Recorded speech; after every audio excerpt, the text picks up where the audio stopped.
TRS Clips, the place you arrive at if you just want the best bits of India's smartest podcast, The Ranveer Show. Subscribe, hit that bell icon. Dude, as a director, are you also selling the film to audiences? In some ways, right? Like you're deciding the trailer, you're deciding... Oh, 100%. And this time I'm also, a co-producer. So for me, I've been really excited about like, how do we package this? How do we market this? What does that mean? Like when someone is a producer in Bollywood, what does it really mean? Well, it has many-fold, ways of looking at it. Obviously, in the conventional sense, is the guy who's bringing in the money. But now that's not the case. I think it's somebody who's building IP, just the way you are, right? You're building an idea, and you're going to execute it. You want to make sure you take responsibility for it to arrive at a consumer in a way where it'll get us maximum. You will feel most satisfied when you arrive at it. Let me rephrase that. So can I say that the money comes from financiers nowadays, but a producer, modern day producer, is sort of responsible for the creative vision, gets people together, gives inputs to the director, which is you yourself in this case. But for me, Karan's and Apurva, who are the actual, so to say, conventional producer, how you would look at it, they're also my mentors. So in a way, it's in their own way helping us get trained so that we can do more of it. And as I said, we want to whatever I've learned from Karan, I've learned tremendously from him. I want to make sure that I also pass on and I can nurture other people just the way he's nurtured us. So it's kind of a chain of expanding and growing together. So I think it's a little bit of that. I've always felt like credits beyond a certain point are just formalities. We all work because we want to tell a story. I would still be involved with marketing and putting a package together because I'm excited about how people are going to receive my film. So now you have a credit. I'm extremely thankful for that.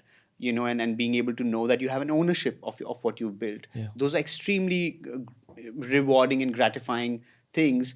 But you're going to still do everything you need to make sure that this story connects. And you have to prepare the audience. It's people. You think if you have a good film and you do no prep, it may still connect, but sometimes a movie you need to set the lens for the audience. You need to give them a sense of tone, mood before they step in so that they can enjoy it more. They can already come with a little more connect with the film. Yeah. So, those things are extremely crucial. I have a sales input here. Again, I'm a salesperson. I'm a digital entrepreneur. I'm a YouTuber.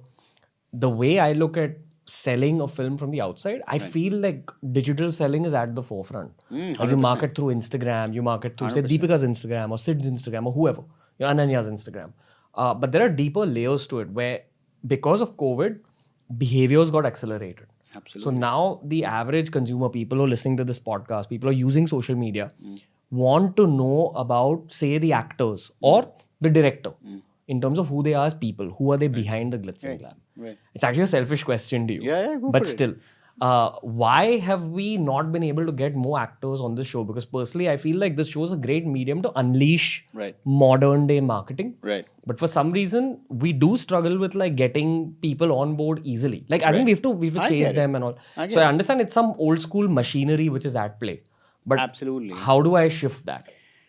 See, first of all, I think especially with this film and because we are coming out of COVID, I was very sure that our digital presence means everything for marketing. So if you see, we are doing a lot more reel-oriented stuff. If you see the first teaser I put out, it's vertical format.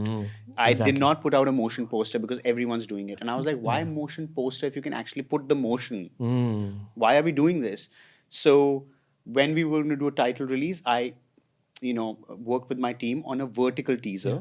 That's where the question came from. Yes, and I after that realized how much more that travels, and then if you see all our marketing, so to say, is encouraging more reel sharing behavior because we see how much people consume it, we see how much more people it engages the audience, they make more reels. The song, bro. Absolutely. So the moment I realized from the teaser how quickly that turned into engaging the audience and making them participate, Today, you are no more doing a passive marketing unless you are involving people, unless you're engaging them and getting them to interact with the material you're putting out. There is no fun. So yes, I am completely with you. Whereas I think the way we promote movies, the way we interact with audience is going to change drastically in the next 2 or 3 years. It has changed, I feel. Again, Yeah. I'm coming from a place of being within the digital ecosystem, and we study our comment sections. Yeah. People love it when stars open up. But stars, for some reason, even when we get them on the show, not everybody opens up because they have that layer of, no, what will happen if I step there? I think what will happen is that your brand will grow even further. 100%. I think there may be some reservation to make that shift, and that's why you can see that even when they're making that shift, they rather control that on their own. So their Instagram page, a lot of stuff that they are coming because it's still within control. And you're right, there isn't a machinery that have done their math, and they have a priority. Marketing campaign generally lasts 2 or 3 weeks. They have allotted that time a certain way, but I know that things are about to change, and these are the things that live on the internet for Forever. much longer Yeah. than just like earlier, like a magazine interview. That magazine will get lost and nobody will ever read that. But I think these things survive. Yeah, there's these pages like Not Viral and Bollywood shit posts. I love both those pages and a big shout out. So I messaged both of them. I trip on that shit. Yeah, same. I trip on that. It makes me laugh. It makes me crack up. In fact, Bollywood shit posting is somebody I reached out to, and I was like, listen, I think we should do something together for the marketing of this film, because he finds these insane little clips from movies that you will never believe existed. Yeah. And I thought that'd be nice to kind of showcase how infidelity has changed in Hindi films over the years. Yeah. And he knows where those clips are, So I'm very keen to kind of trying something with him on that. If you go a little deeper into those pages, you see a lot of these old early 90s, late 80s interviews, which have actually stood the test of I time. love them because there is one interview, I won't name the gentleman, who's like, we are so progressive now. We are just looking at Korean DVDs. We are looking at these. And I go to directors and tell them, here, take this, make this. And he's talking about it from a point of view of being progressive. And it's so funny. You laugh your ass off. You're like, dude, well, this lived on the internet now. So I guess, But anyway, coming back to the selfishness of this question, I'm waiting for Bollywood to understand the power that these kind of formats hold, one. And two, you guys, the people at the top, are fantastic to work with and speak to and interact with. Right. But it's the layers of management that make it difficult for the digital world to connect with Bollywood. And that's the general chatter in the digital world, where all of us are entrepreneurs. We're building our own audiences. We're building our own brands. We're catching on to this vacuum that's been built in India. And it's the management that's not allowing the people at the top in Bollywood to actually grab onto those vacuums. But I also think that there are people who are going beyond just their management because they can see that something like this is working, I mean, at the end of the day, on the internet, when you're doing something, the numbers are there for people to see, viewership for something that you put out, the following that you have. I think it's only a matter of time as people start taking that all the more seriously, because if you're going to do an interview that's reach is going to be, let's say 1 million views, and then you see a podcast that is doing the same, and it's reaching maybe your TG more clearly. And I think those things will play out. And as I said, I don't think it's going to be a long journey to that. I think it's almost starting to happen. Yeah, and that's the other thing, bro. So a lot of stars, when they sit in front of us, they assume that it's an interview, which it is.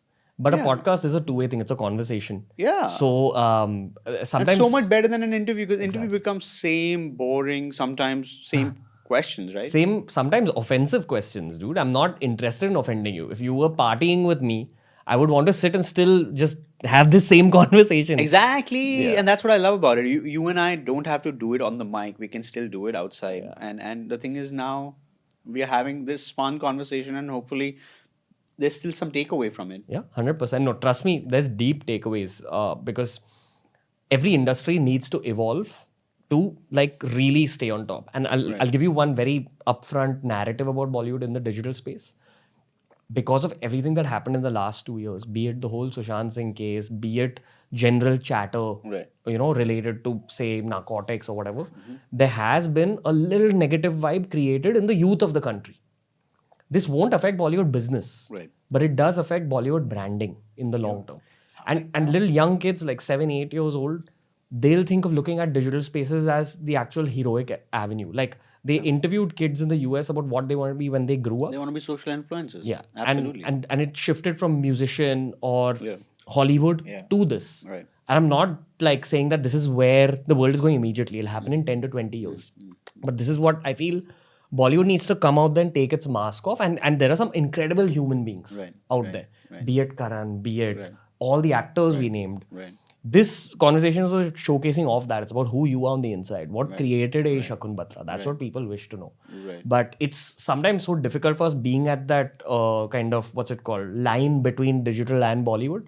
So Viraj and me, my co-founder, who you've met, sometimes we just look at each other because of the responses we get or because of how people behave. And we're like, really, like our world is like so much more just relaxed and easygoing. Like, why not just connect as human No, beings? I listen. And I'm not blaming you or listen, like I get it. Bollywood. I'm the smallest, kid on the block, and definitely from nowhere I can represent the whole of Bollywood. I think I can only talk for myself and for maybe a couple of people that I know closely.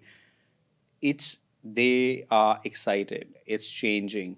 I think you're right. There's a machinery, and there is sometimes a certain management that's thinking more conventional. But it's only a matter of time, man. Yeah. Also, often the management really enjoys being around stars, so they use it as a bit of a status symbol in these equations. That no, I'm XYZ's manager.